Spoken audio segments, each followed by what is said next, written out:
नमस्कार, मैं प्रधान ग्राम पंचायत तलकेहर। जैसे कि आप सभी लोग जानते हैं कि पंचायतों में ग्राम सभा का आयोजन किया जाता है और इस विषय में मैंने पहले भी आपको जानकारी दी थी कि ग्राम सभा होती क्या है और इसमें कौन कौन से केंद्र बिंदु रहते हैं। तो आज इसी विषय के बारे में मैं आपको बताना चाहूंगी कि एक्चुअल में इस ग्राम सभा का आयोजन जब किया जाता है तो मुख्य रूप से जो हमारा शेल्फ डलता है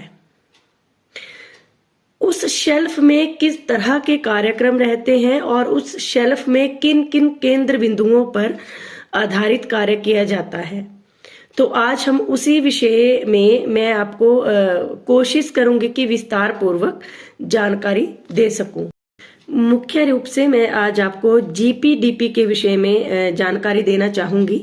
जीपीडीपी का जो फुल फॉर्म है वो है ग्राम पंचायत डेवलपमेंट प्लान। मतलब ग्राम पंचायतों में किस तरह के डेवलपमेंट प्लान जो है वो हम लोग करते हैं उसी पर आधारित यह जीपीडीपी की ग्राम सभा या यह एक ऐसा प्रोग्राम है जिसमें हर तरह के केंद्र बिंदुओं को जो है वो लिया जाता है और उन्हें शेल्फ में डाला जाता है।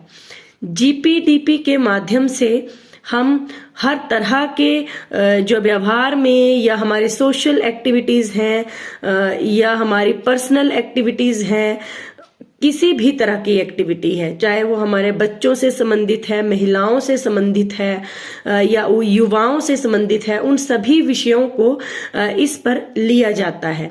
जीपीडीपी में या कह सकते हैं कि ग्राम सभा में मनरेगा का शेल्फ हो गया, जर्नल हेड का शेल्फ हो गया, इन सभी को मिलाकर के जो एक शेल्फ तैयार किया जाता है वह मुख्य रूप से 9 थीम्स पर आधारित रहता है।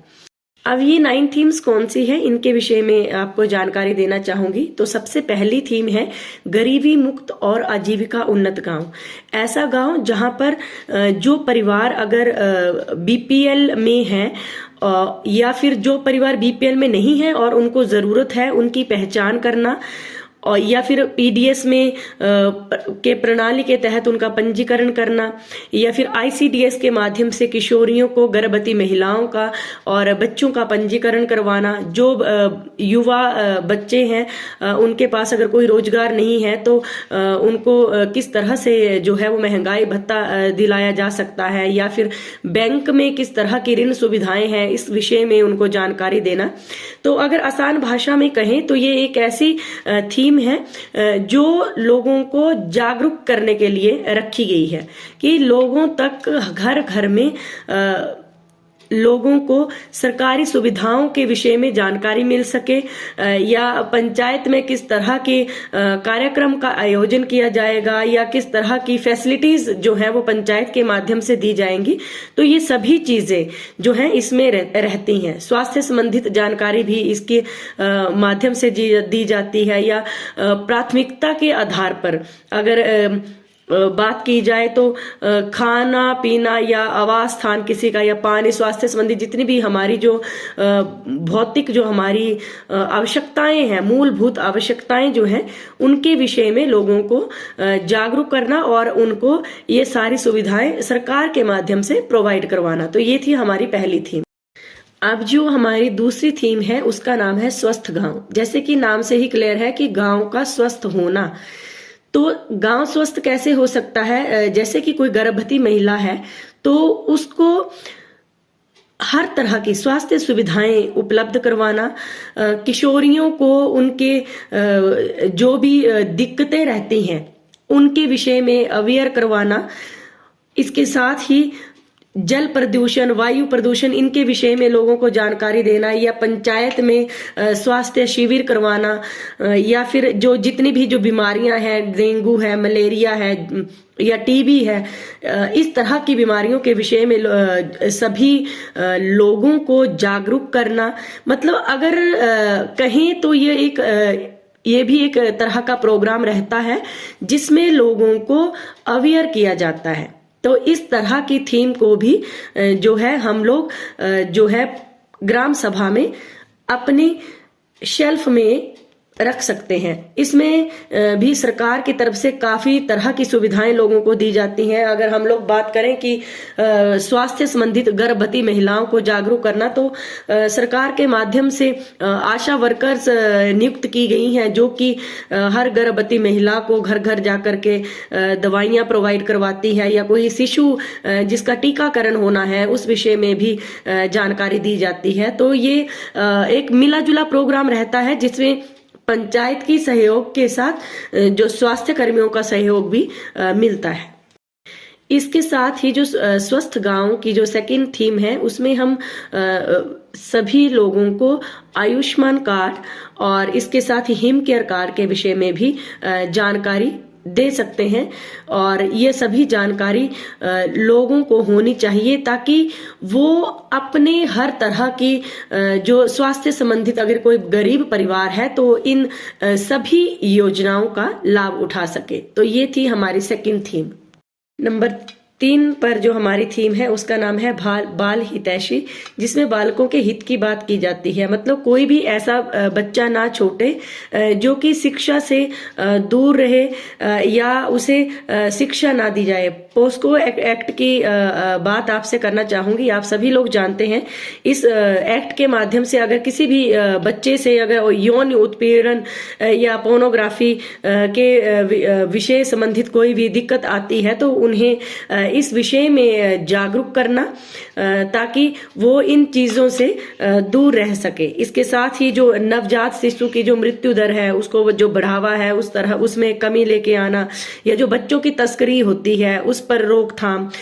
तो ये सब चीजें जो है वो इस जो थर्ड वाली थीम है उसमें आती हैं। अगर एक तरह से इस थीम के विषय में भी बात की जाए तो यह एक जागरूकता पर आधारित है कि बच्चों को हर तरह से अवेयर करना कि उनको कोई भी ऐसी परेशानी का सामना ना करना पड़े जिससे वो अवगत ना हो। तो मतलब इस तरह के जो कार्यक्रम है वो स्कूल में भी किए जा सकते हैं। नंबर 4 पर जो थीम है उसका नाम है जल पर्याप्त गांव, मतलब हर घर में जल की सुविधा। अब वो जल की सुविधा तो लोगों को दी जाए, इसके साथ ही जो जल लोगों को जो यूज में आ रहा है वो किस तरह का है, मतलब वो स्वस्थ और बिल्कुल स्वच्छ पानी होना चाहिए, ताकि लोगों को किसी भी तरह की बीमारी की जो है वो समस्या ना आए। और दूसरी अगर बात की जाए तो जितने भी हमारी जो बावड़ियां हैं, कुएं हैं, जो हमारे पौराणिक जितने भी जल के स्रोत हैं उनको संभाल कर रखना, उनकी साफ सफाई भी इसी थीम में आती है। इसके साथ ही जल संरक्षण, कौन सा जल, जो वर्षा का जल है उसके संरक्षण के लिए भी पंचायत के माध्यम से जो है वो टैंक की सुविधा लोगों को दी जाती है। तो अगर बात की जाए तो यह एक गुणवत्ता, जल में गुणवत्ता लाने के लिए एक थीम है, और इस पर पंचायत के माध्यम से कार्य किए भी जा रहे हैं, और आने वाले समय में भी बहुत सारे कार्य इस थीम के माध्यम से किए जा सकते हैं। जो 5th नंबर की थीम है उसका नाम है स्वस्थ और हरा भरा गांव। जैसे कि नाम से ही क्लियर है, एक स्वस्थ गांव, एक हरा भरा। स्वस्थ गांव से संबंधित अगर बात की जाए तो जो वातावरण को दूषित करता है वो है हमारा कूड़ा कचरा। उसको इधर उधर ना फेंके। अपने गांव को, अपने समाज को सुंदर और स्वस्थ बनाने में हम लोग हेल्प कर सकते हैं। कोई भी कार्य जो है वो बिना साथ के पूरा नहीं किया जा सकता। अगर मैं अपनी बात करूं कि मैं अकेले सब कुछ कर लूंगी तो ये संभव नहीं है। सोसाइटी की और समूह की जरूरत पड़ती है, तो वो बहुत ज्यादा जरूरी है। हरे भरे का मतलब है कि जो जंगलों में लोग अपने स्वार्थ के लिए आग लगा देते हैं और बरसात में वो अपने पशुओं के लिए, घास के लिए जो है वो सुविधा ढूंढते हैं, तो मेरी उनके साथ रिक्वेस्ट रहेगी कि कृपया करके यह ना करें। कहीं ना कहीं ये हमारे जहां वातावरण को प्रदूषित करता है, इसके साथ ही जो हमारे जंगली जानवर हैं उनको भी जान का जो है वो जान गंवानी पड़ती है। तो ये जो है ये 5th थीम में हमारा रखा गया है कि हमारा जो गांव है वो स्वस्थ और हरा भरा होना चाहिए। नंबर 6 पर जो हमारी थीम है उसका नाम है आत्मनिर्भर बुनियादी ढांचा युक्त गांव। ऐसा गांव जहां पर व्यक्ति अपने हिसाब से अपने कंफर्ट जोन पर जो है वो जिंदगी व्यतीत कर सके, जिसमें शौचालय की व्यवस्था की जा सकती है, बस स्टैंड बनाए जा सकते हैं, वर्षा शालिका बनाई जा सकती है, आंगनवाड़ी केंद्र बनाए जा सकते हैं, वाटर टैंक बनाए जा सकते हैं, महिला मंडलों का निर्माण किया जा सकता है, स्वयं सहायता समूहों का निर्माण किया जा सकता है, लघु उद्योगों को बढ़ावा दिया जा सकता है, खेलने के लिए मैदानों की सुविधा की जा सकती है। इसके साथ ही बूढ़े और बच्चों के लिए पंचवटी पार्क का जो है वो सुविधा दी जा सकती है, सड़कों का निर्माण किया जा सकता है, मीटिंग हॉल बनाए जा सकते हैं। मतलब एक तरह से अगर बात की जाए तो ये 6th थीम जो है ये कंस्ट्रक्शन पर आधारित थीम है, जिसमें हर पहलू को जोड़ा गया है ताकि लोगों का जीवन जो है वो आसानी से व्यतीत हो सके, या वो एक अच्छा और सुंदर जीवन व्यतीत कर सके। सुंदर इस करके कह रही हूं क्योंकि इसमें पंचवटी का निर्माण भी किया जा सकता है, जिसमें बच्चे बूढ़े शाम के समय बाहर निकल सकते हैं और आनंद ले सकते हैं। नंबर 7 पर जो थीम है उसका नाम है सामाजिक रूप से सुरक्षित गांव। सामाजिक रूप से सुरक्षित गांव वही हो सकता है जहां पर किसी भी व्यक्ति के साथ किसी जाति के आधार पर या किसी वर्ग पे आधार पर या किसी लिंग के आधार पर कोई भेदभाव ना किया जाए, तो ये होता है सामाजिक रूप से सुरक्षित गांव। तो पंचायत का और हमारी सोसाइटी का ये जो थीम है इसमें विशेष रूप से भागीदारी जो है वो रहती है, और एक तरह से ये थीम भी एक अवेयरनेस पर आधारित है कि हमारे समाज में इस तरह की कुरीतियां तो नहीं है जो हमारे परिवार को या हमारे देश को दूषित कर रही हैं। तो इस थीम पर भी पंचायत के माध्यम से जो है वो कार्य किया जाता है। श्रम 100% जो है लोगों को श्रम देना, श्रम कैसे दे सकते हैं? मनरेगा के तहत दे सकते हैं, या किसी पंचायत में मनरेगा हो गया, जनरल हेड हो गया, तो इस तरह के कार्य के माध्यम से हम श्रम की सुविधा जो है महिलाओं या पुरुषों को दे सकते हैं। महिला की ग्राम सभा में भागीदारी करना यह भी इसी में सम्मिलित है। वो इस करके महिला की बात इस करके की गई है क्योंकि लिंग के आधार पर किसी व्यक्ति या किसी महिला के साथ किसी तरह का व्यवहार ना हो, तो इसलिए हर कार्यक्रम में महिला का होना बहुत ही आवश्यक है ताकि उसके साथ किसी भी तरह का भेदभाव ना किया जा सके। अगर हिमाचल की बात मैं करना चाहूंगी क्योंकि हिमाचल की रहने वाली हूँ, हिमाचल एक ऐसा हमारा राज्य है जिसमें किसी भी तरह की इस तरह के भेदभाव को देखने की अभी तक मैंने अपने समय में बात नहीं देखी है। तो हम लोग खुशकिस्मत हैं कि हम लोग हिमाचल में रह रहे हैं और यहाँ पर हर कार्य में महिलाएं जो हैं वो बढ़ चढ़कर हिस्सा लेती हैं। 8 पर जो थीम है उसका नाम है सुशासित गांव। सुशासित गांव मतलब सु होता है अच्छा, शासित शासन, अच्छा शासन, मतलब चाहे कोई भी सरकारी संस्था हो या गैर सरकारी संस्था हो, उनके माध्यम से सुचारू रूप से कोई भी कार्य करना या उन पर टच रखना, या किसी भी तरह के जो रिश्वतखोर होते हैं उन पर पंचायत का या सोसाइटी का उन पर ध्यान। तो ये जो है 8 नंबर पर जो थीम है इसका मुख्य कार्य यही है कि एक अच्छे शासन की व्यवस्था जो है वो गांव में की जाए।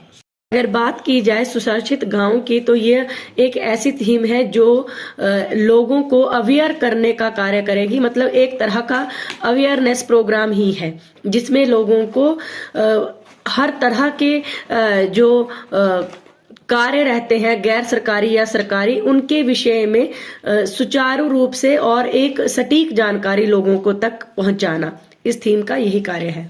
सबसे लास्ट में जो हमारी थीम है उसका नाम है महिला हितैषी, मतलब लैंगिक समानता। लिंग के आधार पर इस तरह का महिला के साथ कोई भी व्यवहार ना किया जाए जिससे कि ये बात सामने आए कि वो एक महिला है या सामने वाला पुरुष है। मतलब दोनों के साथ समानता का व्यवहार, चाहे वो शिक्षा को लेकर के हो, चाहे वो पहनावे को लेकर हो, चाहे कन्या भ्रूण हत्या जो है उसको समाप्त करने की बात हो, या जो पोस्को एक्ट की मैंने बात की जिसमें महिलाओं के साथ जो है उत्पीड़न की बात हो या यौन शोषण की बात हो, तो ये सभी चीजें जो महिला के हित में नहीं है, वो समाज में नहीं होनी चाहिए। इस तरह का कार्यक्रम जो है वो 9th वाली थीम में रहेगा। और यह भी एक बात की जाए तो महिलाओं को जागरूक करने से संबंधित ही एक कार्यक्रम है। तो ये थी हमारी 9th थीम जो ग्राम सभा में या हमारे जो जीपीडीपी की ग्राम सभा है, मनरेगा का जो शेल्फ है उसमें रखी जाती हैं। इन सभी बिंदुओं पर कार्य जो है वो किया जाता है। 13/12/2023 को 13 दिसंबर को ग्राम पंचायत तलेकेहड़ में ग्राम सभा का आयोजन किया जा रहा है। और मेरा सभी ग्रामवासियों से निवेदन रहेगा कि इस ग्राम सभा को पूर्ण करें, ताकि ये जितने भी केंद्र बिंदु मैंने आप सभी को बताए हैं इन पर हम कार्य कर सकें। और हमारे गांव में कौन सी थीम की सबसे अधिक आवश्यकता है उसको हम इम्प्लीमेंट कर सके। तो मेरा सभी गांव वासियों से निवेदन रहेगा कि कृपया करके इस ग्राम सभा में आए, ताकि हम इस पर कार्य किया जो है वो कार्य कर सके। इसके साथ ही ग्रामवासियों को अगर स्वास्थ्य संबंधित बात की जाए तो सभी ग्रामवासियों को डस्टबिन दिए जाएंगे। और इसके साथ ही बैंक से मैनेजर को बुलाया गया है, ताकि बैंक की सारी जो टीम है वो आपको बैंक से संबंधित, ऋण संबंधित या आपकी अन्य जो भी समस्या है उस विषय में भी आपको जानकारी दे सके। तो ये थी आप सभी ग्राम वासियों के लिए एक सटीक जानकारी, और मैं चाहती हूं कि आप सभी ग्राम सभा में आए। धन्यवाद। जय हिंद, जय हिमाचल।